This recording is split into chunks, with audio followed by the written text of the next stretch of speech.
আসসালামু আলাইকুম।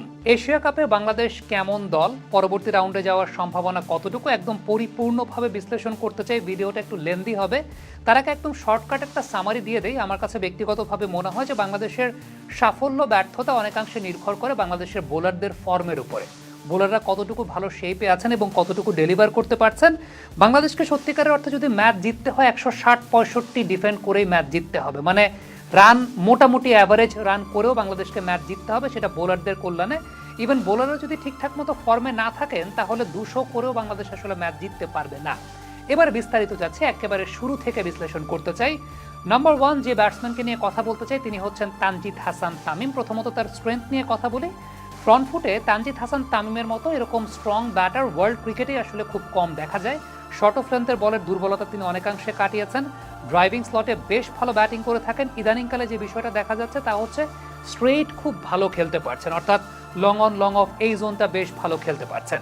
উইকনেসের কথা যদি বলি তাহলে তানজিদ হাসান তামিমের ইন রিসেন্ট পাস্টে সবচাইতে বড় ট্র্যাপ, অর্থাৎ তার এগেনস্টে অপোনেন্ট টিম যে ধরনের ট্র্যাপগুলো ব্যবহার করেন সেটা হচ্ছে আউটসাইড অফ স্টাম্প কাভার ড্রাইভের যে স্লট আছে, যেটা তার খুব স্ট্রং একটা জোন, কিন্তু এই পার্টিকুলার জোনটাকে অনেকাংশে ব্যবহার করেন অপোনেন্ট টিমের ক্যাপ্টেনরা কিংবা অপোনেন্ট টিমের বোলাররা। অর্থাৎ তার ক্ষেত্রে একটা বিষয় দেখা যায়, সেটা হচ্ছে অনেকাংশেই জায়গায় থেকে তিনি হ্যান্ডটাকে থ্রো করে ফেলেন।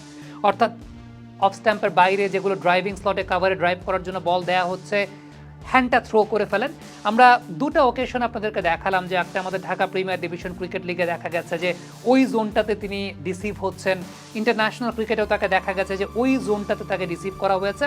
আরেকটা ইনসিডেন্ট আমি আপনাকে বলবো, সেটা হচ্ছে ওয়েস্ট ইন্ডিজে যখন ট্যুর করতে গিয়েছিল বাংলাদেশ, ব্যাক টু ব্যাক দুইটা ম্যাচে তাকে কাটের বলে একটা পার্টিকুলার জায়গাতে, অর্থাৎ ব্যাকওয়ার্ড পয়েন্টে তাকে ট্র্যাপ করা হয়েছিল, এবং তার জন্য আসলে ফিল্ড সেট আপটা ওইভাবে করা হয়েছিল, গালি ব্যাকওয়ার্ড পয়েন্ট কাভার ওই পার্টিকুলার জোনটা থেকে। এবং সেই জায়গাটায় কাটের ক্ষেত্রে তানজিদ তামিমের ক্ষেত্রে যে বিষয়টা দেখা যায় যে অনেকাংশে টাইমিং নির্ভর কাট করারই তিনি চেষ্টা করেন। যখন জোরে স্ল্যাশ করে দেন সেটা বেরিয়ে যাওয়ার সম্ভাবনাটা থাকে। বাট তানজিদ তামিমের অনেকগুলো জায়গার মধ্যে সবচাইতে ইম্পর্টেন্ট যে বিষয়টা, উন্নতির জায়গাটা আসলে অনেক বেশি। স্ট্রেট খেলছেন ইন রিসেন্ট টাইমসে, শর্ট অফ লেন্থের বলের দুর্বলতা কাটিয়েছেন, তবে একটা জায়গা তাকে ট্র্যাপ করা হয়েছে বেশ কয়েকবার, সেটা হচ্ছে আউটসাইড অফ স্টাম্প, ওয়েদার সেটা কাভার ড্রাইভের, ওয়েদার সেটা কাটের, এবং অপোনেন্ট টিম তাকে আসলে এই জায়গাটায় ট্র্যাপ করার চেষ্টা করবে, যেটা ইন রিসেন্ট পাস্টে তার ভিডিও ফুটেজগুলো বিশ্লেষণ করে আসলে পাওয়া যায়। নাম্বার 2 যে ব্যাটসম্যানটা হচ্ছেন পারভেজ হোসেন ইমন।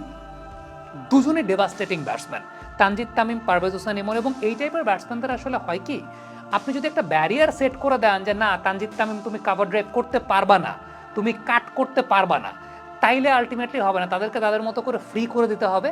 কিন্তু তার মাঝেও অপোনেন্ট যখন তাদেরকে নিয়ে প্ল্যান করবেন, আপনাকে সচেতন রাখতে হবে তাদেরকে। পারভেজ ইমনের ক্ষেত্রে আমি প্রথমত তার স্ট্রং জোন নিয়ে যদি কথা বলি, he is a very good puller, তিনি খুব ভালো পুল শট করতে পারেন। ড্রাইভিং স্লটে যে বলগুলো আছে খুব ভালো তিনি ড্রাইভ করতে পারেন, স্ট্রেইট খুব ভালো ব্যবহার করতে পারেন। ফ্লাইটে আসা যে বলগুলো আছে, যে বলগুলো ফ্লাইটে আসছে সেই বলগুলো খুব ভালো সুইপ করতে পারেন, খুব ভালো লং অফ দিয়ে মারতে পারেন, খুব ভালো লং অন দিয়ে মারতে পারেন।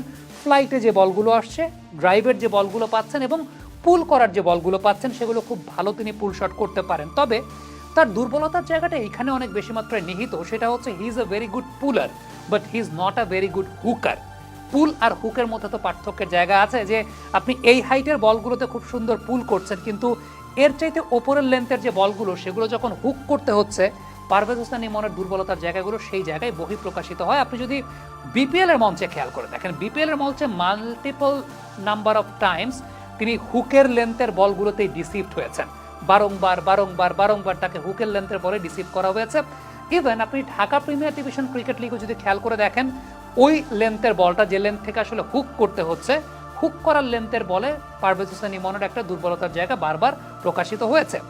ইভেন আপনি যদি খেয়াল করে দেখেন যে সংযুক্ত আরব আমিরাতের সঙ্গে যেই ম্যাচটাতে পারভেজ ইমন সেঞ্চুরি করেছেন, আরব আমিরাতের বোলাররা আসলে খুব বেশি ওই লেন্থটা ক্যারি করতে পারেন নাই। সেটা তাদের ইনএক্সপিরিয়েন্সের জন্য হতে পারে, তাদের বোলারদের কোয়ালিটির জন্য হতে পারে, বাট ইনিশিয়ালি তাকে কিন্তু হুকের লেন্থের বলেই বারবার ডিসিভ করা যাচ্ছিল। কিন্তু এরপরে যখন তারা ওই লেন্থটা হারিয়ে ফেলেছে, পারভেজ ইমন ওই জায়গাটা খুব ডেভাস্টেটিং হয়ে গিয়েছিল।